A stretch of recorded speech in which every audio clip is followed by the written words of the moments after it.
Welcome to Birth at Work, the podcast where we dive into the real, unfiltered stories of what it's actually like to navigate pregnancy, birth, and early parenthood while building a career. I'm your host, Kristlyn Powell. Each episode, we sit down with working parents who share their honest experiences, the victories, the setbacks, the moments of doubt, and the strategies that actually work. Because let's be honest, most workplace policies weren't designed with pregnancy and new parenthood in mind. And it's time we talked about what that really means for the millions of us trying to grow families while growing our careers. We have Bryce on the podcast today. So excited to have you. Thanks for joining us.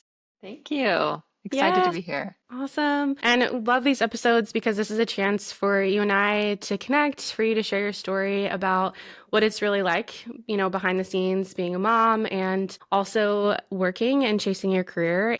I think sometimes the full story doesn't get told, so it's really exciting to be able to hear a little bit about that from you. And I'd love for you to just take a few moments and share with us why you're here, a little bit about your background, and what you want to share with us today. Yeah. My name is Bryce Hunt, and I'm originally from Illinois, grew up in Illinois, but moved out to Utah for school, graduated from BYU. Right after graduation, went right into the tech scene, and tech scene in Utah is pretty poppin'. It's fun. They like to say Silicon Slopes. So I started at Qualtrics and was there, started in sales actually. So started through the SDR route, making lots of phone calls, lots of emails, cold calling, kind of startup grind from there, and then moved into the traditional AE role, but decided to pivot to the customer success side, the post-sale side. And that's when I left to go to Podium, a startup.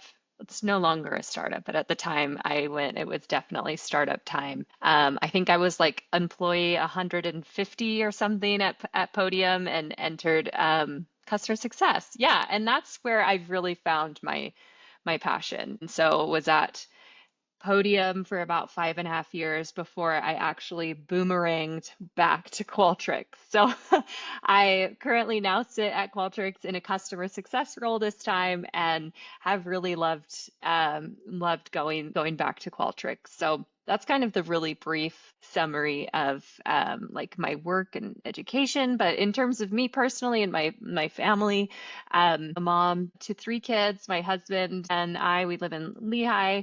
We have a 5-year-old who is starting kindergarten in the fall, a 3-year-old, and 2 girls, the 5-year-old, 3-year-old girls, and then a little boy who is almost 8 months old. So definitely in the crazy phase of life with children and kids, and they're 2.5 years apart, each of them. It's definitely never a quiet time around our house, but it's really fun, and motherhood has become a really huge part of who I am, but also working. So that's why I'm super passionate about this. Throughout my career, I've always spent time focusing on empowering and enabling women, and with an emphasis on working moms. So at my role at Podium, I ended up leading we called it Women of Podium, the employee resource group, or ERG for Podium. And I learned a lot, made a lot of really great connections within the state of Utah. And then my role now in Qualtrics, I work as a lead for our Working Moms group, which falls under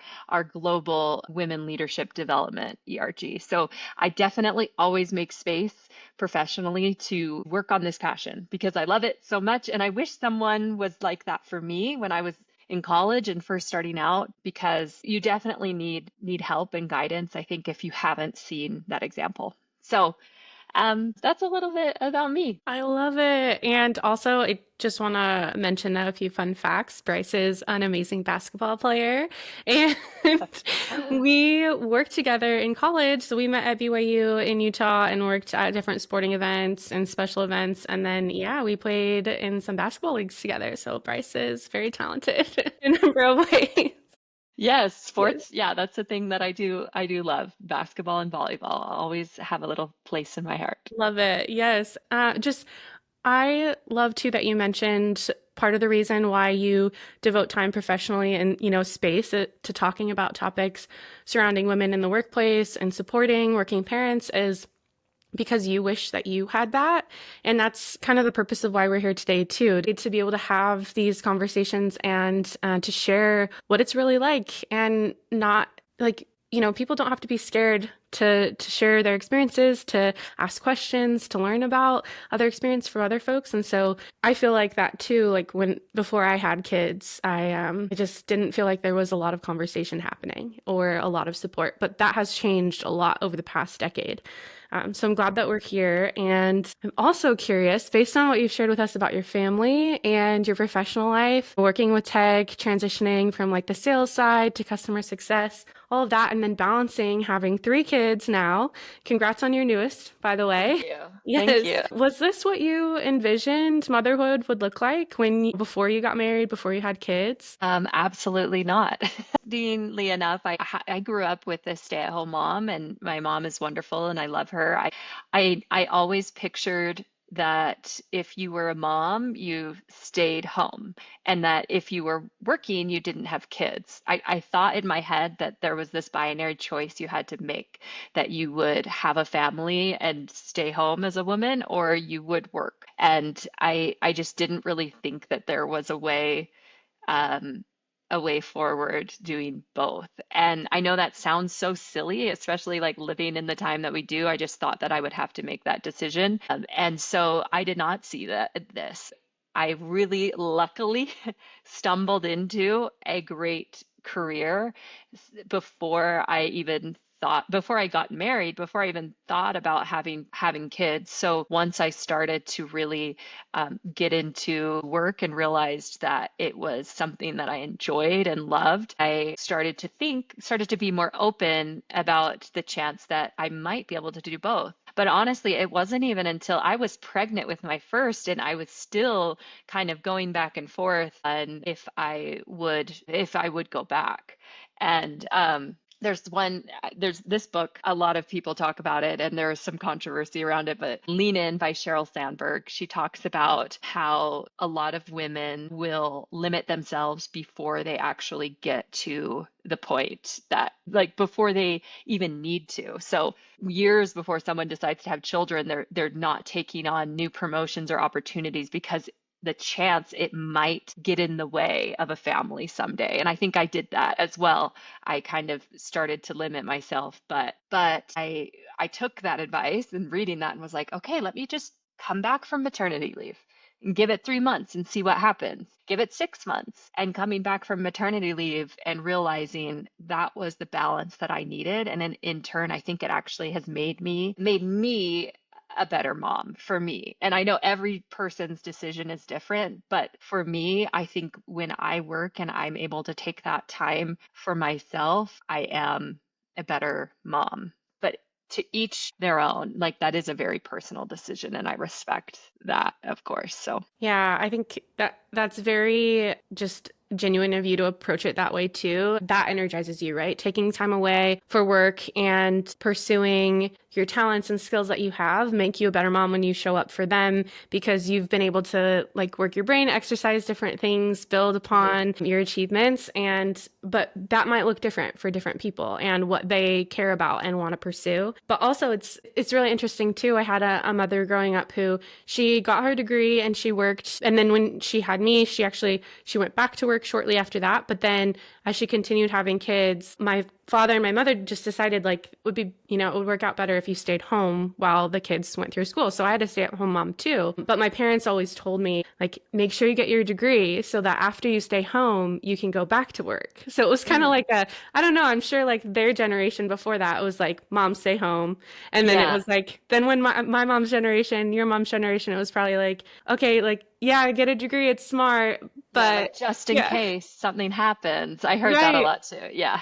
Right, yeah, and like my parents went through there was a recession and during that time dad lost his job. Short story, like my mom went to work back to work during that time. And so Okay. that's kind of how it but yeah, they're both working again now. But anyway, it's interesting how things have evolved through the generations. And you mentioned too like you kind of were exploratory as you entered your leave. You're like, okay, I'm just going to see how this goes. Like maybe I will come back, maybe I won't. Did you have supportive leadership at that time? Like what was it like making that decision with you, your husband, deciding as a family, like, yeah, I feel good about this. I want to go back. This is the right thing for me and for our family. And what did that look like conversations at work too? Yeah, I definitely have been really lucky to have phenomenal managers for most of my career. And at that time, I had a manager who was a dad and was very familiar with the process of pregnancy and little kids. And it was pre-COVID at the time, so we were in office basically 9 to 5, 8:30 to 5 every single day. And so that was definitely a challenge talking through having a little bit more flexibility. And I think about it now and I laugh because it's so funny, but I fought so hard to get 1 day from home. And that Yeah. was like unheard of. And I had to explain to my manager that just while I'm breastfeeding, I'll have 1 day from home. And this is the day where I will do all of my online, like all of my documentation, my project work, like Zoom calls. I'll make sure that it's not on days that we have team meetings or group wide things. And it was really hard for me to push for that. But Wow. with that first pregnancy, I built a maternity leave or proposal plan where it included some of the stipulations I was asking for, requesting in coming back. And one of those things was to work from home 1 day a week. And so I definitely had supportive leadership, and like my husband was very supportive of whatever I wanted to do as well. And so we went into that with that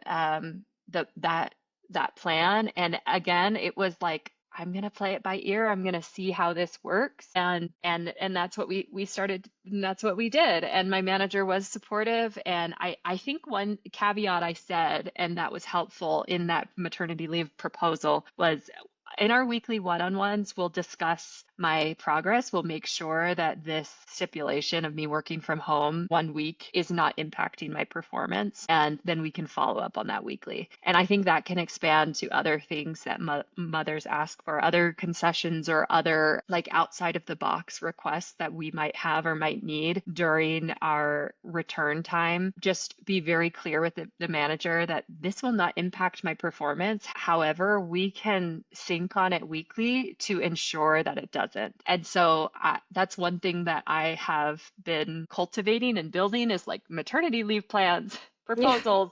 And I've done it 3 times now. And I now manage a team and I have someone that's going on paternity leave soon. And so I shared all my documentation with him to kind of use. And I think just being open and honest and really clear with what you're expecting so that they know is the best way to go about it. Yeah. Was that too? I mean, that must have been kind of like you said, it was like a little bit tough to advocate for the 1 day a Yeah. week from home. Like that was kind of unheard of before COVID. And I remember too, before I had my first, I had all in-person job, and I had spoken to my manager and said, when I return, I want like a staggered schedule, a couple weeks from home to start, and then like, yeah, these 1 day at least when I come back. That conversation, was that like kind of a light bulb moment for you as you were preparing your plan and advocating for yourself that like, okay, if I want to see changes happen, if I want the support, then I need to ask for it. What was that turning point for you? Because I know like you've done much advocating for women since then. So when would you say was like that moment where you're like, okay,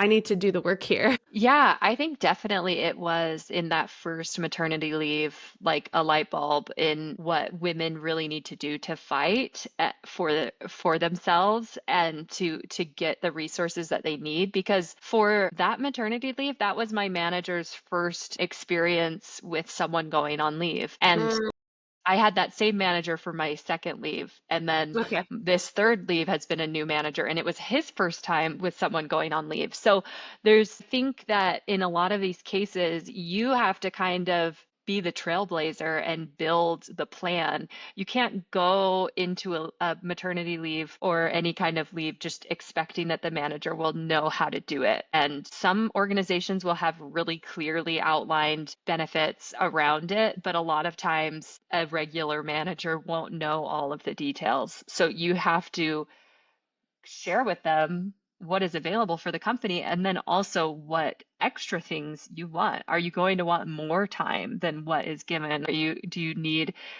ch- uh, time to be at home? Obviously, like pumping time takes more time out of the day.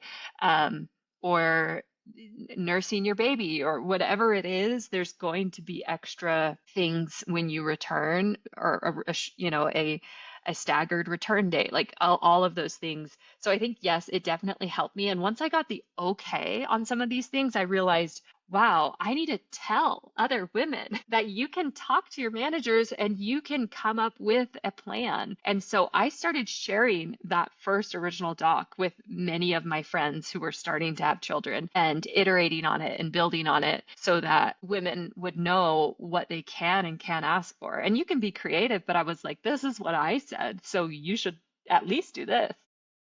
Coming back. Yeah. Oh my gosh. And I just want to pause too, and reflect back on what you said, how you have an employee now who is about to take paternity leave, and you shared that documentation with him of what you prepared for in your past three leaves. And Mhm. I just want to pause and say, like, that's good management right there. Because sometimes I feel like, you know, it is kind of like you said at first, you have to be the one to guide the manager completely, right? Like, especially if that's their first time experiencing a leave with an employee. And I think sometimes there's even managers that they have experienced it themselves or have guided other employees through it, or, vice versa, been guided, right? But they don't, Mhm. maybe they hold back those resources or they don't provide as much support as they could. And I think that's half the battle too, is like having a manager who's willing to share out the resources to offer support, to ask questions if they haven't experienced the leave before. Just wanted to pause there and say, like, that's great management. Thank you. Yes. Yeah, and also that you shared the resources with fellow colleagues too, who were Mhm. going to take leaves as well throughout, your time in the workplace. I did want to ask as well, as you had thoroughly prepared for each of the leaves, gone through three different pregnancy and postpartum experiences, was there anything that surprised you or any challenges that maybe popped up with different children or experiences along the way that you were like, wow, didn't expect this, didn't plan for this, and this is a curveball. Yeah, I will say so my first pregnancy, well, this was pre-COVID, fully in office. I got sick really soon and started to get really, really sick. So and with each of my pregnancies, I've gotten something that's called HG, which is Yeah. hyperemesis gravidarum. It's terrible. You're basically, I think there are different levels of severity, but for me, I essentially couldn't keep anything down. So I just started to lose a lot of weight. And in my second pregnancy, I actually had to like get daily IV fluids. My first Wow. pregnancy, I didn't really understand all that was happening. I just was dying basically and didn't really realize. But so that forced me to tell my manager very early. I think I was not even 7 weeks Oh, at the time wow. that I told my manager, because I couldn't really come into the office, or if I did, I was not fully there. Kind of a sad story. We have a gym. We had a gym in my in the building where I first worked, and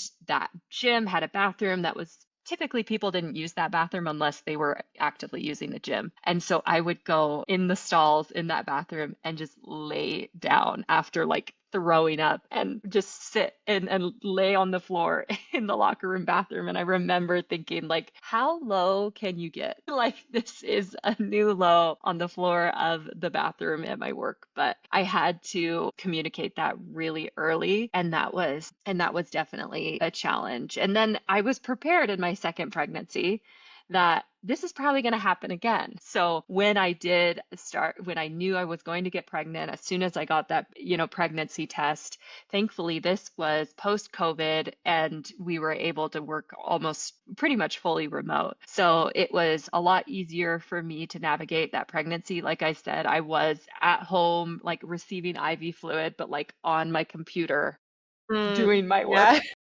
And so it was like pretty wild. But I think that I had the support of a manager who was phenomenal, and I had a lot of team members that were willing to lean in, and I was able to just get by in those months. I think I did take some time off at that company. I had unlimited PTO, and so I kind of would take a week here and take a week there. I was doing maybe a little bit extra off and on, but had to navigate through that. So sickness definitely occurred in all three pregnancies. My son was born with something called congenital CMV. So it's a virus that I acquired during pregnancy, and in turn gave him some unexpected complications. And he had to spend time in the NICU and has had a series of extra specialties that he has to visit. So this added a new layer of complication post pregnancy that now I have to have an added measure of flexibility for the appointments and all of Yeah. the extra things. So there's definitely been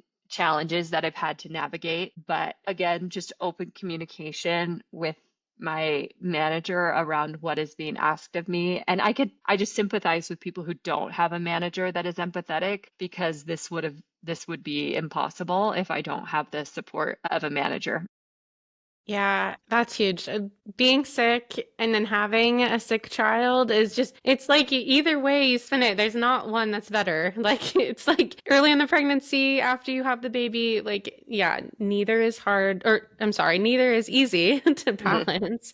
And like you said, it's so important to have a manager that is able to at least listen and ask questions, try to understand, offer the support that you need. And I think too, like, like you even said you did your best to prepare a second pregnancy, or like I'm probably going to be sick again, and trying to pivot, but there's always like surprises that pop up. So I think just that, like, if for anyone listening, it's like that reminder that you can talk to people, ask for help, share what's going on. It's okay that Mhm. these things are happening. It's not expected that you're going to have like this perfect human experience and nothing will go wrong and you'll be like blazing through it. So Yeah. I am curious too, like you said, you've had a manager that's been willing to listen in different scenarios, different managers, and offer the support that you need. Have you found that as a working parent, your ability to understand maybe boundaries that you have, or set boundaries, ask for support, speak up, has changed since before you had kids? Yes, I think that I definitely have to set clear boundaries, and I do that with my calendar. I live and breathe by my Google Calendar, and I have listed like preschool pickup every day at 4 p.m. And it's very clear that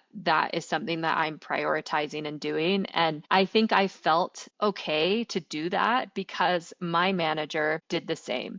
And it's really cute actually. He has like cello practice and then orchestra Aw. practice for all his daughters, like my previous manager. And he was very open with everything on his calendar. And that kind of gave me permission to do that as well. And so I'm starting to do that and implementing that for my team so that they can see clearly that I have things on my calendar that are not work related at times, but I need to do that to have a balance, but also to set those clear boundaries of when I am commuting, because I feel very lucky. I have an on-site daycare facility at Qualtrics where I currently work. It's called That's so Cloud great. Village, and we can go into that. And I have lots of thoughts on childcare, but I have to commute with three children in the car. So it's not like I can always take calls. I drive a minivan. We've got a Disney movie playing in the back. Like I can't always just like get on Zoom calls here and there while I'm in the car driving. So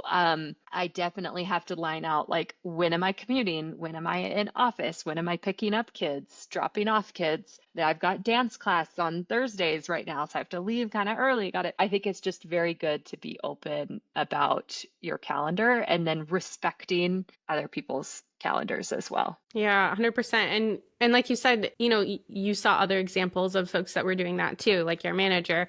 Yeah, I've experienced that with colleagues. Like, before I had kids, colleagues with kids, I saw, oh, on their calendars, I'm going to schedule a meeting, and they have preschool drop off or pickup. It's been very helpful to see other people doing that too. And that was my follow-up question, as well as like, how has it affected your leadership? So I'm glad that you've shared, like, that's implemented the way that you lead as well, or impacted rather. Mhm.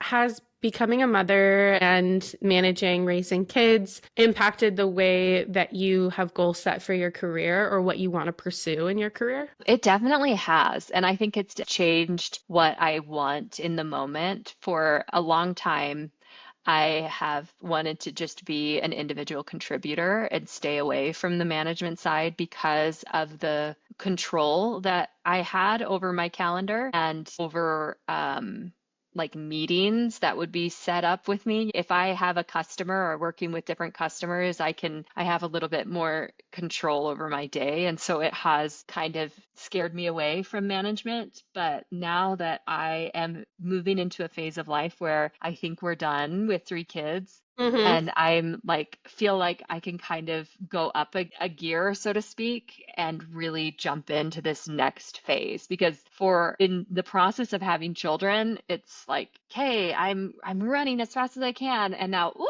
maternity leave and getting Yeah. back. And then it takes 6 months to like get back into gear again. And then you have a small amount of runway, and then whoop, it happens again.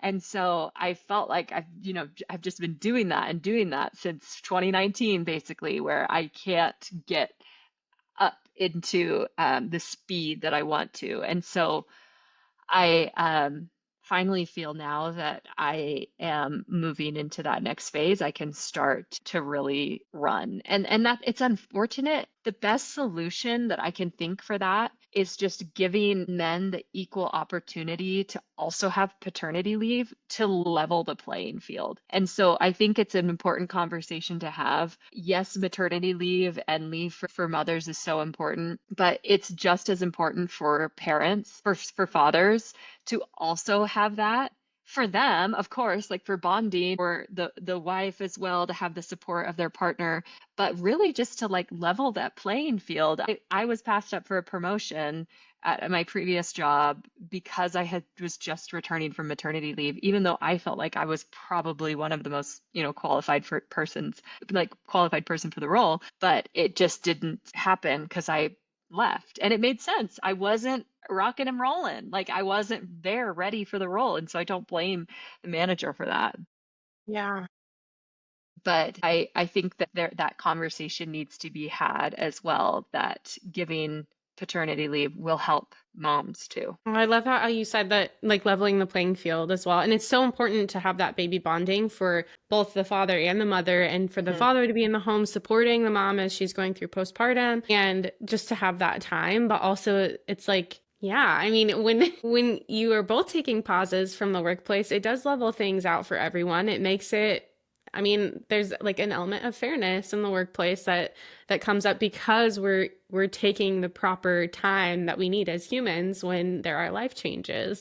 Yeah. And yeah, I think that's totally realistic. And I just want to cycle back a little bit. I know you mentioned childcare earlier and how your current company offers that on site. Mhm. And I think if I'm not wrong here, I think your previous company had that too, where they were launching it maybe as Yes. you were leaving. Yeah.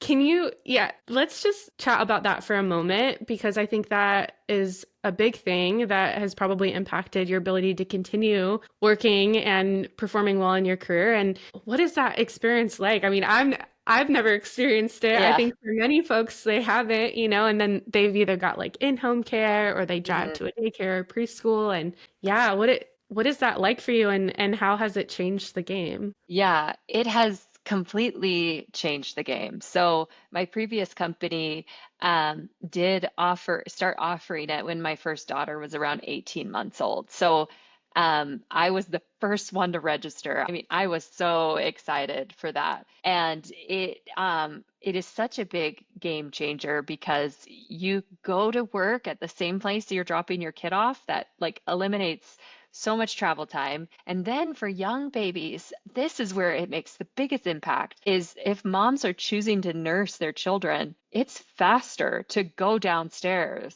and nurse your baby for 15, 20 minutes than it is to go into a room, pump, clean the pump parts, store the milk. That is the biggest game changer. And then pumping your milk supply, sometimes, a pump can't get milk as good as a baby can.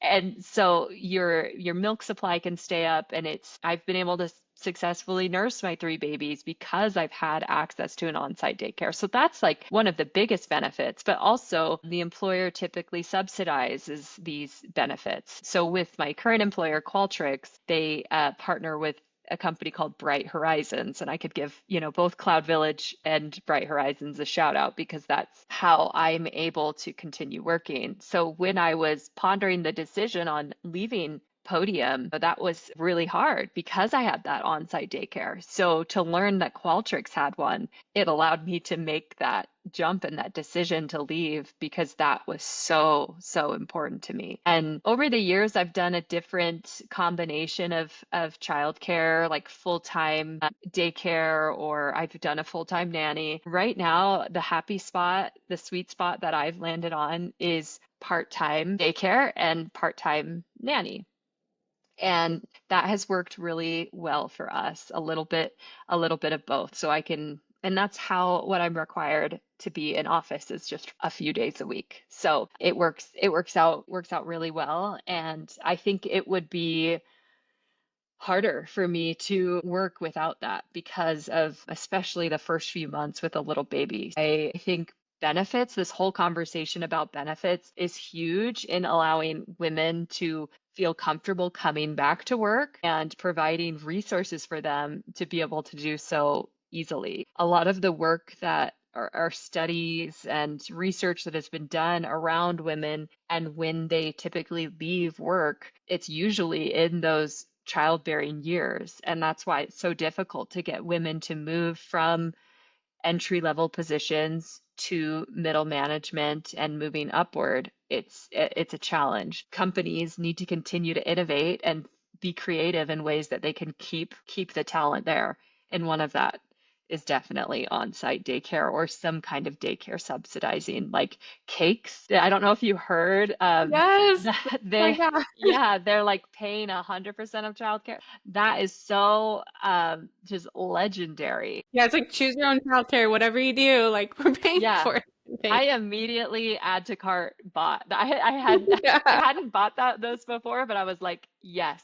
So I think innovations like that are definitely things companies should be considering. Yeah, and it's just a smart investment, a smart move at the end of the day Mhm. too, because women want to work, and when you're providing opportunities, support, and the right resources for them to return to work confidently and continue to live their lives, then they're going to run through walls. So, and I think that goes both ways, like parents in general, similar like resources for dads that are needing to take leave and come back and maybe use that childcare on site too. It's like it goes both ways. And I think that working parents just have they want to work. They have the skill set, and that time away when they are working is like energizing for them. And so, yeah, if you're providing the right resources and support, like you're gonna get really high quality employees doing good work. So Yeah. And makes sense.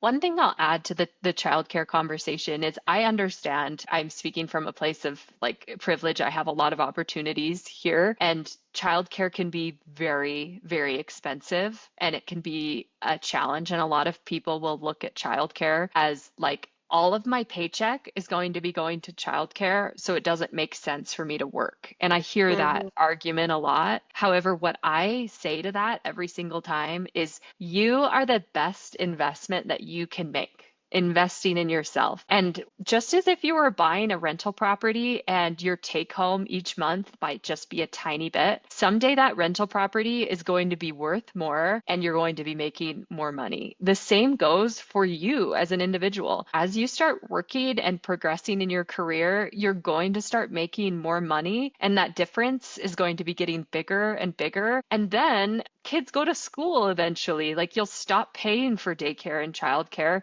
You might need to do after school, like camps, things like that, but Hmm. it's not going to be that huge mortgage that we're paying every month, Yeah. to get those kids under 5 taken care of during the day. So that's my biggest thing that I share is invest in yourself. You are the best investment you can make, and it might be hard at first, but if it's something you want to do, you should 100% invest in yourself. I love that. And I think throughout this conversation, you've been a big proponent of advocating like the right preparation, speaking up about support that you need. And then like you just mentioned, it's like think about how you're investing in yourself. Like that is the best investment you can make. And what choices are you making now versus like what you could be sacrificing? Like look down, 5 years down the road, 10 years down the road, it's going to be different. Like life moves fast. These kids don't stay young forever. You're not paying a second mortgage forever. Yeah. Yeah, it makes a huge impact. And in the meantime, if you are still, pursuing skills, having work experiences, going to school, like whatever it looks like, where you are making that investment in yourself, like that,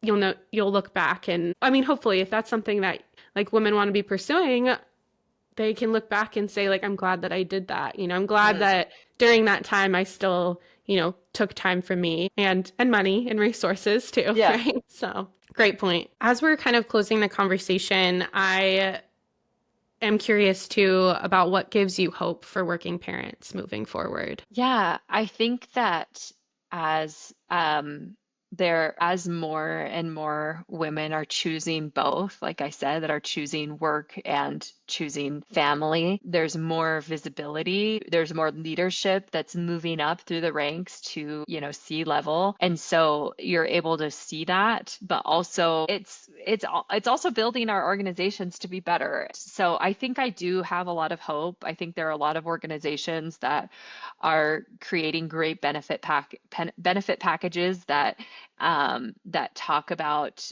parenting and not only just maternity leave, but thinking outside the box. And so that gives me a lot of hope. I think that I'm just a master of this first 5 years. I know that I'm going to go through a whirlwind when my daughter starts kindergarten in the fall. Like, Yeah. and then all of a sudden her school day ends at 2:15. Like, there are things that I don't know yet.